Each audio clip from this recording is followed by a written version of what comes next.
بسم اللہ الرحمن الرحیم۔ السلام علیکم ورحمۃ اللہ وبرکاتہ۔ پیارے ناظرین، آج کی اس ویڈیو میں ہم بات کریں گے قرآن پاک کی ایک نہایت عظیم اور بابرکت سورۃ النور کے بارے میں۔ اس سورت کا نام سنتے ہی دل میں پاکیزگی، روشنی اور ایمان کی تازگی پیدا ہوتی ہے۔ سب سے پہلے جانتے ہیں سورۃ النور کا تعارف۔ یہ قرآن کریم کی 24ویں سورت ہے، مدنی سورت ہے، یعنی یہ نازل ہوئی تھی مدینہ منورہ میں۔ اس میں کل 64 آیات ہیں۔ اس کا نام النور یعنی روشنی ہے، جو آیت نمبر 35 میں موجود اللہ نور السماوات والارض سے لیا گیا ہے۔ اللہ نور السماوات والارض، جس کا ترجمہ ہے اللہ آسمانوں اور زمین کا نور ہے۔ یہ آیت قرآن کی سب سے پر اثر اور مشہور آیات میں سے ہے، جس میں اللہ تعالیٰ کی ہدایت کو چراغ اور روشنی سے مثال دے کر بیان کیا گیا ہے۔ پیارے دوستوں، سورۃ النور کی فضیلت جاننے سے پہلے میں آپ کے ساتھ سورۃ النور سے جڑا ایک ایسا واقعہ بیان کرنے جا رہی ہوں جو تاریخ اسلام کے سب سے بڑے امتحانات میں سے ایک ہے۔ یہ وہ وقت تھا جب نبی کریم صلی اللہ علیہ وآلہ وسلم، آپ کے گھرانے اور صحابہ کرام رضی اللہ تعالیٰ عنہم کو سخت آزمائش کا سامنا کرنا پڑا، لیکن آخرکار اللہ تعالیٰ نے آسمانوں سے اپنے پاک کلام میں حق اور باطل کو واضح کر دیا۔ یہ واقعہ غزوہ بنی المصطلق کے بعد پیش آیا۔ قافلہ مدینہ واپس جا رہا تھا۔ راستے میں ام المؤمنین حضرت عائشہ صدیقہ رضی اللہ تعالیٰ عنہا ایک مقام پر پیچھے رہ گئیں۔ جب وہ واپس آئیں تو دیکھا کہ قافلہ روانہ ہو چکا ہے۔ اللہ کی قدرت سے ایک صحابی حضرت صفوان بن معطل رضی اللہ تعالیٰ عنہ وہاں پہنچے۔ انہوں نے حضرت عائشہ رضی اللہ تعالیٰ عنہا کو اونٹ پر بٹھایا اور عزت و احترام کے ساتھ مدینہ لے آئے، لیکن یہی موقع منافقین کے سردار عبداللہ بن ابی کے لیے ایک فتنہ بن گیا۔ اس نے جھوٹی افواہیں پھیلائیں کہ حضرت عائشہ رضی اللہ تعالیٰ عنہا اور صفوان رضی اللہ تعالیٰ عنہ کے درمیان کوئی تعلق ہے۔ مدینے کی گلیوں میں یہ افواہ تیزی سے پھیل گئی۔ مسلمانوں کے دل بھاری ہو گئے۔ نبی کریم صلی اللہ علیہ وآلہ وسلم کے لیے یہ سب سننا نہایت تکلیف دہ تھا۔ حضرت عائشہ رضی اللہ تعالیٰ عنہا کو بھی جب یہ خبر ملی تو وہ کئی دن تک روتی رہیں، حتیٰ کہ بیماری کی شدت سے ان کی حالت بگڑ گئی۔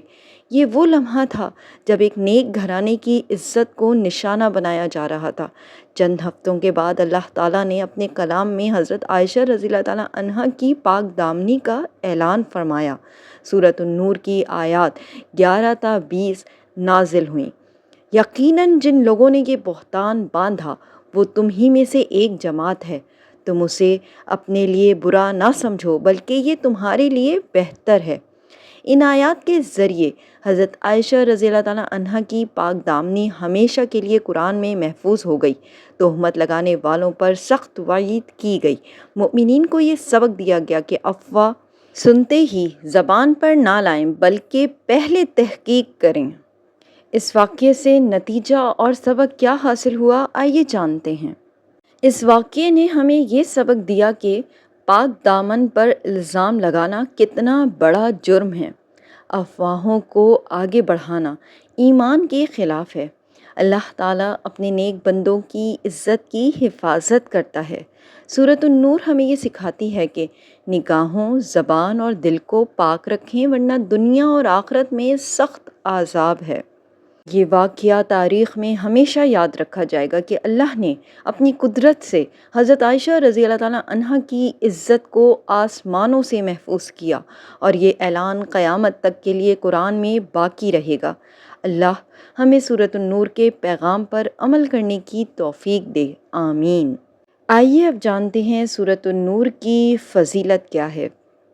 حضرت انس رضی اللہ تعالیٰ عنہ سے روایت ہے کہ رسول اللہ صلی اللہ علیہ وآلہ وسلم نے فرمایا، اپنے گھروں کو سورۃ البقرہ اور سورۃ النور سے روشن کرو۔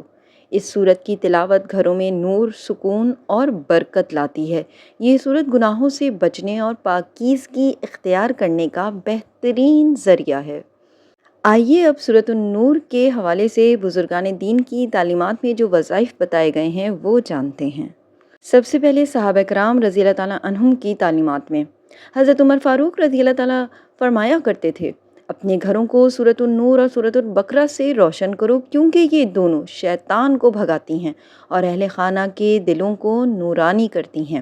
حضرت عبداللہ بن مسعود رضی اللہ تعالیٰ عنہ کا قول ہے، جو شخص سورۃ النور کی تلاوت کثرت سے کرتا ہے، اللہ تعالیٰ اس کے دل کو عفت و پاک دامنی کی روشنی سے منور کر دیتا ہے۔ اولیاء اللہ اور بزرگان دین کے وظائف جانتے ہیں۔ حضرت جنید بغدادی رحمہ اللہ فرماتے ہیں، سورۃ النور کی تلاوت دل کی صفائی اور نگاہوں کی حفاظت کے لیے بہترین عمل ہے۔ حضرت خواجہ نظام الدین اولیاء رحمہ اللہ اپنے مریدوں کو نصیحت فرماتے تھے، اگر گھروں میں بے برکتی یا پریشانی ہو تو سورۃ النور کی تلاوت کرو، اللہ کے حکم سے گھر میں سکون اور برکت نازل ہوگی۔ حضرت شیخ عبد القادر جیلانی رحمہ اللہ نے سورۃ النور کو دل کے چراغ سے تشبیہ دی اور فرمایا، جس دل میں سورۃ النور کا نور اتر جائے وہ دل دنیا کی خواہشات سے پاک اور اللہ کی محبت سے معمور ہو جاتا ہے۔ آئیے اب سورۃ النور کی مزید خصوصیات کیا ہیں وہ جانتے ہیں اور اس میں کیا تعلیمات دی گئی ہیں اس پہ بھی روشنی ڈالتے ہیں۔ پردے کا حکم۔ سورۃ النور میں مرد و عورت دونوں کو نگاہیں نیچی رکھنے اور اپنی شرمگاہوں کی حفاظت کرنے کا حکم دیا گیا۔ عورتوں کو غیر محرم کے سامنے زینت چھپانے اور پردہ اختیار کرنے کی تاکید کی گئی۔ یہ آیات اسلامی معاشرے میں حیا اور پاکیزگی کی بنیاد ہیں۔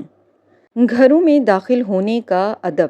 اللہ تعالیٰ نے سکھایا کہ کسی کے گھر میں بغیر اجازت داخل نہ ہوں، دروازہ کھٹکھٹائیں، سلام کریں اور اجازت ملنے پر ہی داخل ہوں۔ یہ تعلیم مسلمانوں کے لیے اخلاق اور سماجی آداب کا بہترین نمونہ ہے۔ اللہ کی روشنی کی مثال۔ اللہ تعالیٰ نے فرمایا، اللہ نور السماوات والارض۔ مفسرین نے کہا کہ اللہ کی ہدایت اور نور وہ روشنی ہے جو دل کو ایمان، سکون اور یقین سے بھر دیتی ہے۔ یہ آیت قرآن کی سب سے خوبصورت تمثیلوں میں سے ایک ہے۔ پاکیزگی اور سماجی برائیوں سے بچاؤ۔ زنا اور بے حیائی سے بچنے کے لیے سخت سزائیں بیان کی گئیں۔ پاک دامن عورتوں پر تہمت لگانے والوں کے لیے 80 کوڑوں کی سزا مقرر کی گئی۔ مقصد یہ ہے کہ معاشرہ پاکیزہ اور با حیا رہے۔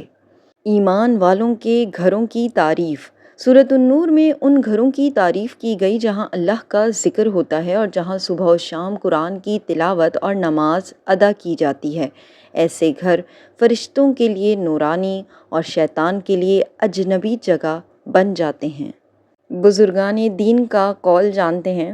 حضرت حسن بصری رحمہ اللہ فرمایا کرتے تھے، جو سورۃ النور کو سمجھ لے اور اس پر عمل کرے، اللہ تعالیٰ اس کے دل کو نور ہدایت سے بھر دیتا ہے۔ سورۃ النور کا روحانی فائدہ جانتے ہیں۔ سورۃ النور کی تلاوت گھروں کو برکت، سکون اور حفاظت دیتی ہے۔ خاص طور پر اولاد اور خاندان کی عفت و پاک دامنی کے لیے اس سورت کو پڑھنا بہت مؤثر سمجھا گیا ہے۔ اس طرح سورۃ النور نہ صرف ایک سورت ہے بلکہ زندگی گزارنے کا مکمل دستور ہے، جس میں فرد، خاندان اور معاشرے سب کے لیے روشنی ہے۔ دعا کے ساتھ اس ویڈیو کا اختتام کروں گی۔ آئیے میرے ساتھ دعا میں شامل ہوئیے اور آمین ضرور کہیے گا۔ اے اللہ، تو ہی آسمانوں اور زمین کا نور ہے، تو ہی دلوں کا سکون اور روحوں کا قرار ہے۔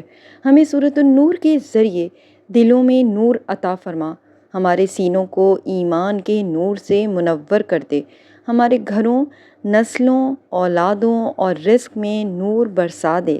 یا اللہ، جس طرح تو نے فرمایا اللہ نور السماوات والارض، اسی طرح ہمارے دل، نگاہیں، زبان اور اعمال اپنے نور سے روشن کر دے۔ ہمیں ظلمتوں، گناہوں، حسد، کینہ اور غفلت کے اندھیروں سے نکال دے اور اپنے ذکر، محبت، ایمان اور قرآن کے نور میں شامل کر لے۔ یا رب العالمین، سورۃ النور کی برکت سے ہمیں حیا و پاکیزگی، عفت، ایمان اور یقین عطا فرما۔ ہماری بیٹیوں بہنوں ماؤں کو عفت و حیا کی دولت دے، ہمارے بیٹوں بھائیوں اور مردوں کو نکاح کی پاکیزگی، نیت کی صفائی اور کردار کی مضبوطی عطا فرما۔ یا اللہ ہمارے گھروں میں سکون، رحمت، محبت اور نور نازل فرما۔ ہمیں باہم محبت کرنے والا، نیک عمل کرنے والا اور قرآن کا عاشق بنا۔ ہمیں ان بندوں میں شامل فرما جن کے دل تیرے ذکر سے زندہ رہتے ہیں، جن کے چہرے قیامت کے دن تیرے نور سے جگمگائیں گے۔ اے پروردگار، ہماری دعائیں، آنسو، کمزوریاں اور گناہ تیرے سامنے ہیں، تو اپنی رحمت سے سب معاف فرما دے۔ ہماری زندگی کے اندھیروں کو قرآن و ایمان کے نور سے بدل دے، اور موت کے وقت قبر میں، حشر میں اور پرصراط پر ہمیں اپنا نور عطا فرما۔ ربنا تقبل منا انک انت السمیع العلیم وتب علینا انک انت التواب الرحیم۔ آمین یا رب العالمین۔ یہ دعا قرآن مجید کی آیت سورہ بقرہ کی ہے۔ یہ حضرت ابراہیم علیہ السلام اور حضرت اسماعیل علیہ السلام کی دعا ہے جب وہ بیت اللہ کی تعمیر کر رہے تھے، جس کا ترجمہ ہے: اے ہمارے رب، ہم سے یہ عمل قبول فرما، بے شک تو ہی سننے والا اور جاننے والا ہے، اور ہم پر اپنی رحمت سے رجوع فرما، بے شک تو ہی بہت توبہ قبول کرنے والا، نہایت رحم فرمانے والا ہے۔ یہ دعا اس لیے پڑھی جاتی ہے تاکہ اللہ تعالی ہماری عبادت، تلاوت، نیک اعمال اور دعاؤں کو قبول فرمائے اور ہماری تمام غلطیوں کو اپنی رحمت سے معاف کر دے۔